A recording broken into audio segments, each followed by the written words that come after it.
Le président du Burkina Faso, le capitaine Ibrahim Traoré, se retrouve en confrontation avec le président du Bénin, Patrice Talon. Ça s'explique déjà dans un communiqué.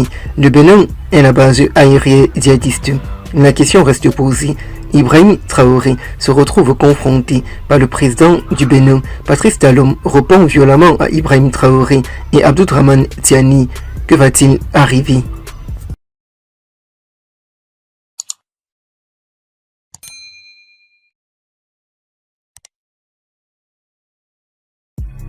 Les tensions sociopolitiques entre le Bénin et le Burkina Faso, sans oublier l'UNICE. Le Bénin, la base aérienne djihadiste. Patrice Talon répond ainsi à Ibrahim Traoré et Abdourahmane Tiani. Que se passe-t-il en réalité? Dans l'entretien qu'il a accordé à Jeune Afrique, le chef de l'État béninois recuse ainsi l'existence de bases aériennes djihadistes sur le territoire béninois, une accusation portée notamment par les chefs des juntes au pouvoir au Burkina Faso. Et au Niger, Patrice Talon se retrouve en difficulté face au capitaine Ibrahim Traoré. Depuis plusieurs mois déjà passés, le nord du Bénin est la cible de nombreuses attaques djihadistes. Les groupes amis qui sévissent au Burkina Faso et au Niger traversent de plus en plus régulièrement les frontières pour mener les attaques djihadistes, les affrontements partiels de plus en plus fréquents. Les affrontements de plus en plus fréquents et violents font craindre une grande volonté de la part des groupes terroristes djihadistes accentués avec la grosse pression sur le pays côtier du golfe de la Guinée. Invité de la semaine passée sur Jeune Afrique, le capitaine Ibrahim Traoré s'est confié.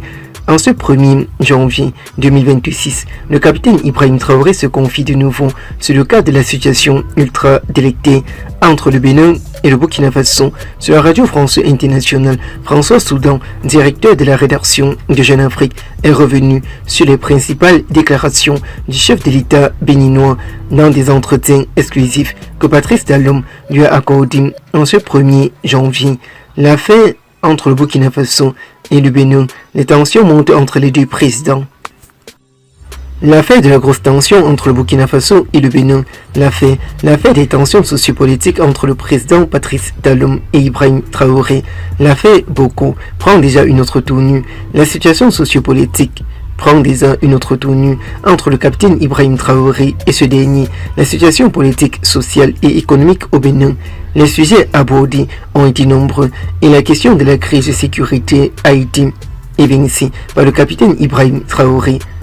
Elle a aussi été centrale, d'autant plus que le colonel Abdourahmane Tiani s'en mêle lui aussi de son côté. Pour Patrice Talon, la recrudescence des attaques djihadistes dans le nord du beau pays est intimement liée aux mauvaises relations qu'il entretient avec les présidents de la transition du Burkina Faso et du Niger. Son ami dit-il est confronté à des groupes terroristes djihadistes qui évoluent en toute liberté dans des sanctuaires désertés par les forces vives de défense et de sécurité du Burkina Faso et du Niger, souligne ainsi François Soudan.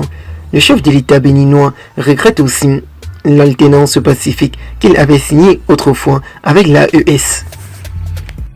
Le chef de l'État béninois regrette aussi l'absence de coopération sécurité entre son pays et ses deux voisins membres de l'Alliance des États du Sahel, en abrégé l'AES, et ils en profitent pour tourner la page entre les situations sociopolitiques qui prévaut présentement, et il en a profité pour tourner le coup à les rumeurs sur les réseaux sociaux accrédités et même propagés par les présidents Abdourahmane Tiani et Ibrahim Traoré eux-mêmes en personne, selon lesquels le Bénin abriterait les bases militaires extrêmement de groupes armés destinés à déstabiliser ses voisins, révèle ainsi François Soudan. Dans un communiqué divulgué sur les réseaux sociaux, tout le monde cherche réellement à connaître ce qui peut arriver entre le Bénin et le Burkina Faso, d'autant plus que le capitaine Ibrahim Traoré est déterminé au front.